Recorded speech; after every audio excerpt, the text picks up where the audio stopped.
हम ये जानते हैं कि लिमिट्स निकालने के लिए हमें दोनों अतराफ से x के नजदीक आना होगा, यानी x की तरफ बढ़ना और घटना दोनों ही देखने होंगे। अगर दोनों सिमत से फंक्शन का एक ही जवाब आए तो वो हमारी लिमिट होगी, वरना हम कहेंगे कि लिमिट का कोई वजूद ही नहीं है। और ये इसलिए है कि एक पॉइंट पे फंक्शन की एक से ज्यादा वैल्यू नहीं हो सकती। अगर हम बाईं जानिब से x की तरफ आए तो ये ऐसे लिखा जाएगा कि g ऑफ x की हद जहां x 3 की जानिब मनफी तरफ से आ रहा है, यानी x की जानिब बढ़ रहा है। और चूंकि x 3 की तरफ बढ़ रहा है, लिहाजा फंक्शन का पहला टुकड़ा लागू होगा। तो ये हो जाएगा लिमिट x 3 की जानिब बढ़ रहा है, तो g ऑफ x क्या है हमारा यहां log ऑफ 3x। तो x की जगह हम 3 डालेंगे तो ये हो जाएगा log ऑफ 3 ज़रब 3 यानी log of 9।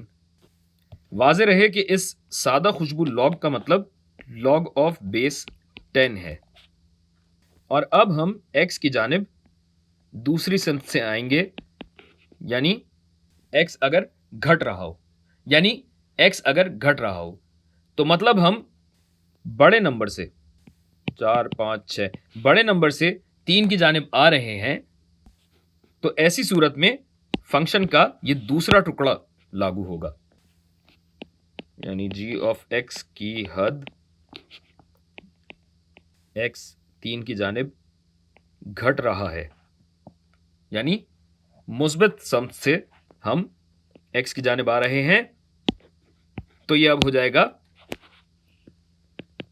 Limit as x approaches 3 plus 4 minus x log 9। सबको थोड़ा सा उधर करें ताकि जगह बने, तमीज से लिख देते हैं log ऑफ 9।